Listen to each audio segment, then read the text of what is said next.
ബിജെപിയുടെ എക്കാലത്തെയും king maker നരേന്ദ്രമോദിയുടെ വരവോടെ സംസ്ഥാനത്തെ ബിജെപി പ്രവർത്തകരെല്ലാം വർദ്ധിത ആവേശത്തിലാണ്.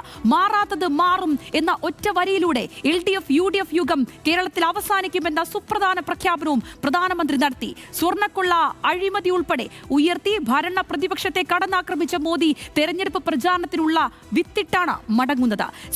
തലസ്ഥാന ഭരണം പിടിച്ച അതേ ആർജവും ആവേശവും പ്രവർത്തകരിൽ ആളിക്കത്തിക്കാൻ മോദിക്കായോ എന്നാണ് പ്രേക്ഷകരോട് ഇന്ന് നമുക്ക് ചോദിക്കാനുള്ളത്. മോദിയുടെ വരവ് BJPക്ക് ഗുണം ചെയ്യുമോ? ദേവൻ MP തയ്യാറാക്കിയ റിപ്പോർട്ടിലേക്ക്. തിരുവനന്തപുരം കോർപ്പറേഷൻ ഭരണം പിടിച്ചതിന് പിന്നാലെ 45 ദിവസത്തിനുള്ളിൽ മോദി എത്തുമെന്ന് BJP പറഞ്ഞു. മോദി എത്തി. ചില പ്രഖ്യാപനങ്ങളും നടത്തി. ഇന്ത്യയിലെ മികച്ച നഗരങ്ങളിൽ ഒന്നായി തിരുവനന്തപുരത്തെ മാറ്റിയെടുക്കുമെന്ന്. പക്ഷേ പ്രഖ്യാപനങ്ങളിൽ എത്രത്തോളം യാഥാർത്ഥ്യമുണ്ട്?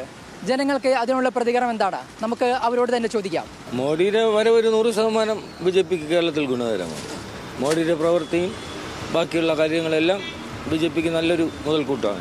തിരുവനന്തപുരത്തെ ഒരു മാതൃകാ നഗരമാക്കി മാറ്റിയെടുക്കുന്നവർ അങ്ങനെയൊക്കെ മാറും. തീർച്ചയായിട്ടും അത് മാറണം. മാറിയിരുന്നാലേ അടുത്ത പ്രാവശ്യം ഇവർക്ക് വീണ്ടും ജനങ്ങൾ വോട്ട് ചെയ്യും. ജനങ്ങളെ അഭിപ്രായം പറയണമെങ്കിൽ എന്തെങ്കിലുമൊക്കെ ചെയ്യണമല്ലേ, ചെയ്തതിനോടല്ലേ അഭിപ്രായം പറയുള്ളൂ. അല്ല ഒന്നും പറയാൻ പറ്റില്ല. മോദി വന്നു, കുറേ പദ്ധതികൾ വലിയ പദ്ധതി പ്രഖ്യാപിച്ചില്ലെങ്കിൽ പോലും കുറേ കാര്യങ്ങളൊക്കെ പറഞ്ഞിട്ടുണ്ട്. അതൊക്കെ ഗുണകരമാവും. അവർ അത് നടപ്പിലാക്കിയാൽ അവർക്ക് തന്നെ ഗുണമുള്ളത്. അതല്ലാതെ എന്നുണ്ടെങ്കിൽ പാഴ്വാക്കായി പോകും. അപ്പം ജനങ്ങൾ കരിക്കാൻ കള്ളമാണ് പറയണത്. കേരളത്തിൽ മാറ്റം ഉണ്ടാവണം. രണ്ട് മുന്നണിയും കൂടി ജനങ്ങളെ അങ്ങേയറ്റം ദുരിതത്തിലാക്കിയിരിക്കുക. അതിൻ്റെ അടിസ്ഥാനത്തിൽ ജനങ്ങൾക്ക് നന്മയ്ക്ക് വേണ്ടി ഒരു മാറ്റം ഉണ്ടാവണം. അത് മോഡിയെ കൊണ്ട് യാഥാർത്ഥ്യമാക്കാൻ കഴിയത്തുള്ളൂ. പ്രഖ്യാപനങ്ങളിലൊന്നും കാര്യമില്ല, നടപ്പിലായി വരട്ടെ. നടപ്പിലായി അന്ന് പിന്നെ കുടിയുടെ നിറയെ നോക്കൂല, നല്ലതാണെങ്കിൽ അംഗീകരിക്കും.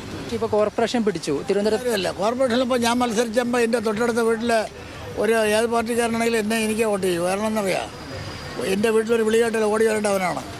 നിയമസഭാ തെരഞ്ഞെടുപ്പിലും പാർലമെന്റ് ലോക്സഭാ തെരഞ്ഞെടുപ്പിലും അതുണ്ടാവില്ല. BJP ഗുണകരമാവുന്നല്ല. ഇതിപ്പം പാവപ്പെട്ട എന്നാലും അവൻ അധ്വാനിച്ച് മാത്രമേ ജീവിക്കാൻ പറ്റൂ. സാധാരണക്കാർക്ക് ഒരു ഗുണം കിട്ടില്ല. കാര്യം അന്ന് ഞാൻ പറഞ്ഞില്ലേ, അത് എന്നും ഞാൻ എപ്പോഴും കുറച്ചിരിക്കുന്ന കാര്യമുണ്ട്. കാര്യം എന്ന് വെച്ചാൽ അന്നന്ന് ജോലി ചെയ്താൽ അത്താഴപ്പെട്ടെങ്കിൽ അന്നന്ന് ജീവിക്കാം, അല്ലാതെ യാതൊരു ദൂരം നല്ലതാണെന്ന് പ്രതീക്ഷിക്കുന്നുണ്ട്.